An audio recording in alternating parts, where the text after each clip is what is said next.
Mengapa memilih novel? Sebab novel ni dia prosa. Prosa ni banyak yang boleh kita ketengahkan berbanding kalau cerpen dia terlalu singkat. Kalau puisi apatah lagi. So novel, kalau kita ingin membawa satu karya tu keluar negara, katalah untuk market pasar lebih besar, novel ni yang paling mudah. Sebab satu, kita ada ruang secukupnya untuk menulis apa yang kita tulis, gagasan kita, pemikiran kita, emosi kita, semua sekali, semua ada di situ. Jadi bagi saya novel ni lebih mudah berbanding genre-genre yang lain. Okay, tidakkah anda takut orang tidak akan membaca novel anda? Itu ketakutan lain lah, ketakutan paling akhir. So, tiada sesiapa yang menulis untuk karyanya tidak dibaca. Sebab sekarang kita keluar masuk tandas pun kena bayar. Ya? So, tentu kita perlukan imbuhan, bonus, dapat honorarium, royalty. Tetapi kalau pada tahap ni sekarang, yang paling penting sekali pada keadaan saya ialah kepuasan. Dapat menulis sesuatu yang jujur, dapat menulis sesuatu yang melepaskan diri daripada keterikatan dalam bentuk suara dan penulisan yang lama. Itu yang paling penting. Dan saya percaya sebuah karya yang baik dia akan hidup pada masa depan. Saya menulis bukan untuk masa sekarang, tapi untuk masa depan. Okay, bagus. And then kalau melihat novel, dia memerlukan stamina yang tinggi. Betul. Okay, sebagai penulis, macam mana you nak maintain stamina supaya pembaca tidak akan rasa boring? Stamina dalam penulisan novel lah. Sebab dia datang dengan jam terbang tu, flying hours. Ya. Semakin lama kita menulis, dia akan datang satu kemahiran lah. Kemahiran ni lah yang akan mengekalkan momentum kita dalam berkarya. Ya, dan ia bukan soal stamina semata-mata untuk menulis novel ni, tapi banyak faktor-faktor lain yang menjadikan, saya cakap tentang bukan setakat terbit atau novel tu, tapi sebuah novel yang betul-betul kuat, yang representasi satu kata yang kalau tak keterlaluan saya panggil yang baik, yang unggul, yang andal, yang hebat. Dia memerlukan banyak faktor, bukan stamina semata-mata, tapi faktor-faktor seperti kecenderungan penulis tu, apa yang ingin dia sampaikan, ke mana karya itu boleh pergi, sejauh mana. Sebab sekarang di Malaysia kita menulis novel, katalah berapa kerat lah, berapa ramai lah penulis novel di Malaysia ni, kita berada pada satu tahap yang tepu tu. Maknanya kalau lah ada 10 novel dalam satu tahun lah, tidak semua dia boleh dibawa ke depan. Maknanya dia tak ada kebaharuan. Sebab satu, kita terikat dengan kerangka mungkin satu negara bangsa, kita harus menulis satu karya yang mengangkat pemikiran, peradaban. Bila ada keterikatan untuk ini, kita ada satu kekangan untuk membebaskan diri kita untuk berkreatif, untuk bereksperimen, untuk pergi jauh. Macam saya ambil contoh karya yang baru-baru ini menang The Internet Man Booker Prize, Gitanjali. Dia cerita hal yang simple, tetapi kenapa boleh pergi sejauh-jauh di penterjemahannya dalam pelbagai bahasa. Kalau kita kembali dalam tradisi persilatan Indonesia, kita tak kurang lebih atau tidak kurang hebatnya daripada mereka, sebab disebabkan oleh support system kita dalam dunia sastra itu tidak meluas atau tidak besar. Jadi novel tu tersekat di situ-situ. Maknanya kita boleh mengagaklah benda ni kalau kita ingin bahaskan dari awal sampai akhir, dia melibatkan banyak pihak. Mungkin satu keterbatasan pengarang itu sendiri. Mengapa pengarang kita yang local writers ni tak boleh menulis satu karya yang betul-betul bagus? Okey, kita ambillah karya yang menang. yang dinobatkan sebagai penerima hadiah. Tetapi habis setakat itu saja. Kenapa tak boleh dikeluar? Kenapa dia tak boleh memikat hati penterjemah, ejen-ejen sastra? Adakah tidak bagus? Adakah kualitinya tidak setanding penulis luar? Kita ramai ya penulis muda yang sudah mempunyai gagasan yang keluar dari ruang yang teku tu. Tetapi kita masih tersekat di situ. Kita berlari dalam satu circle yang tidak membawa kita ke mana-mana. Menang ada sastra, hilang saja. Dia dapat duit, hilang prestis, hilang itu saja. Jadi banyak benda lah kalau kita mau bercakap tentang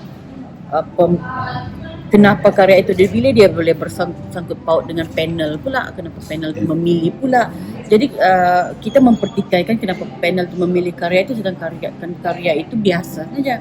Adakah kerana dia murni, adakah sekadar menepati peradaban timur, contohlah, ataupun dia gagasan yang memajukan bangsa, dia ada perpaduan. Setakat itu sajakah yang boleh kita andalkan untuk membawa karya itu keluar daripada ruang yang lebih besar dengan gagasan-gagasan yang lebih besar.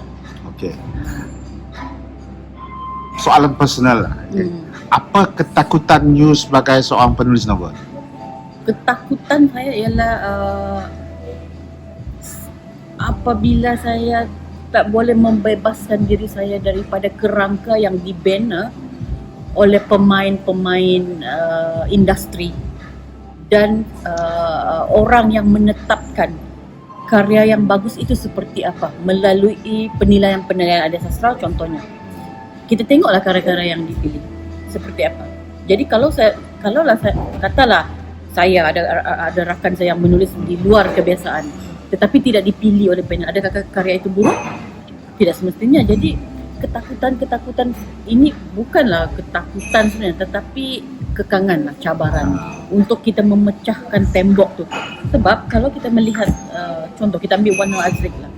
Dia buat satu karya yang membawa pembaharuan 2013-2014. Dia menimbulkan sensasi lah dalam kalangan sastra Malaysia. Tetapi karya itu tersekat,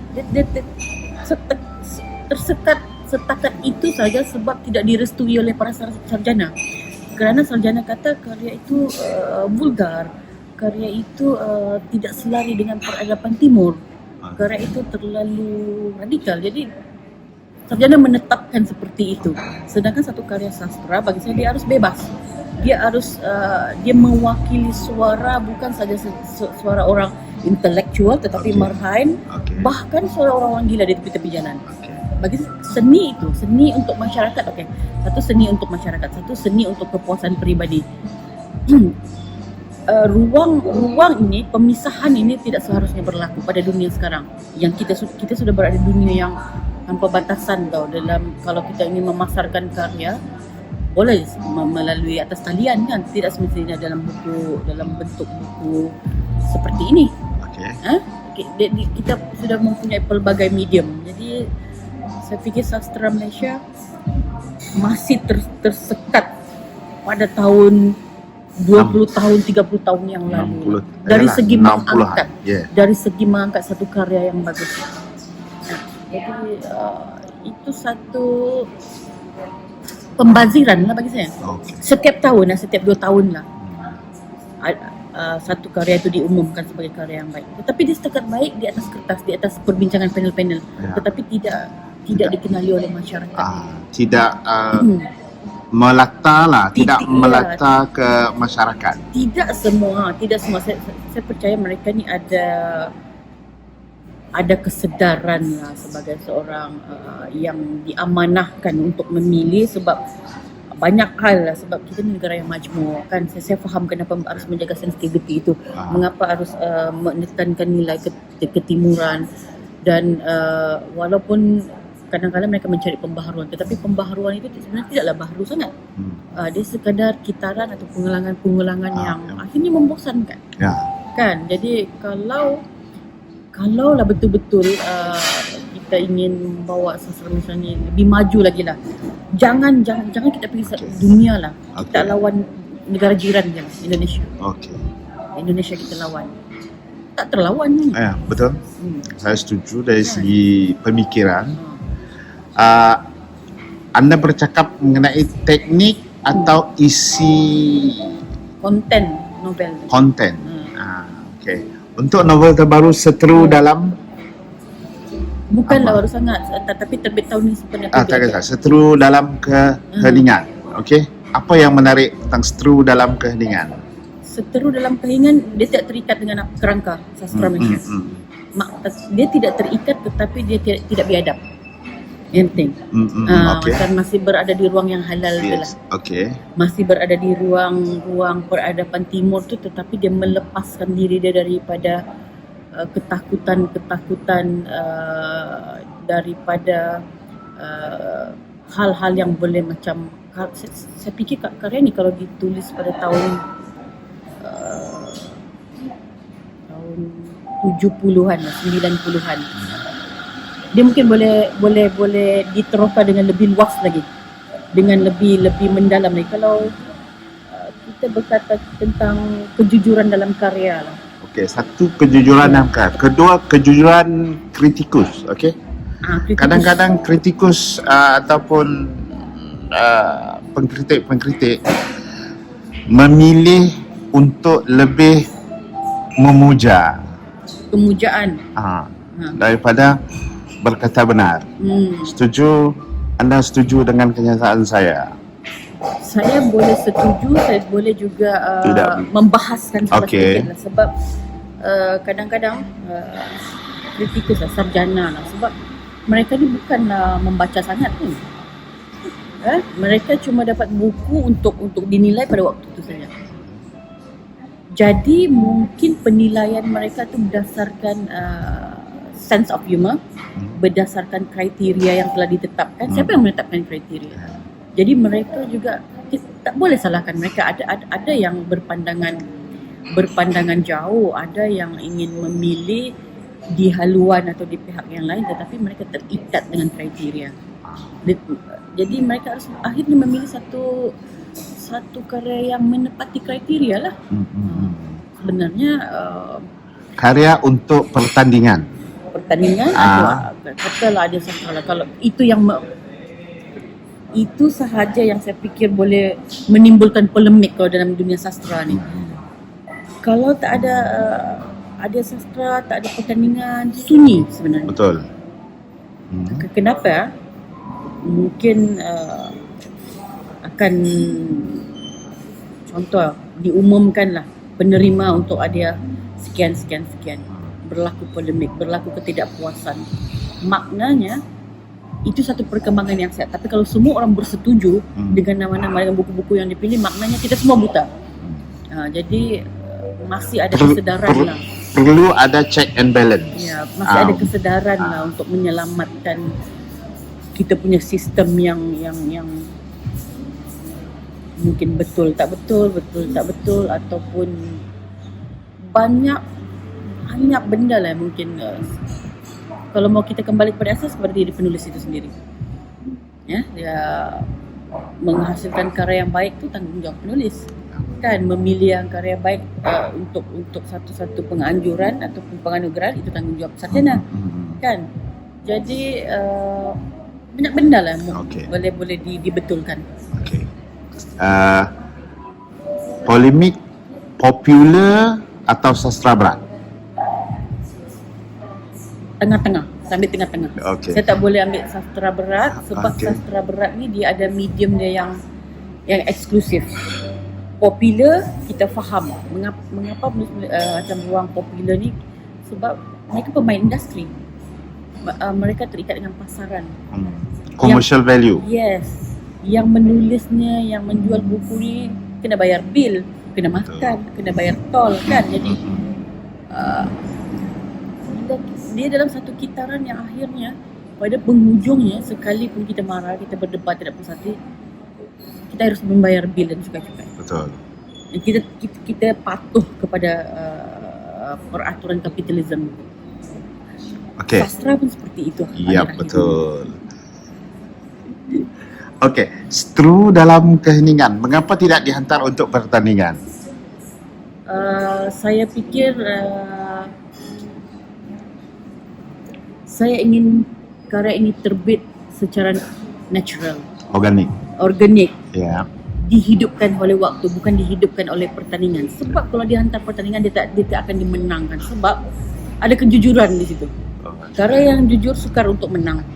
Karya yang mengkritik sukar untuk menang. Karya yang berterus terang sukar untuk menang.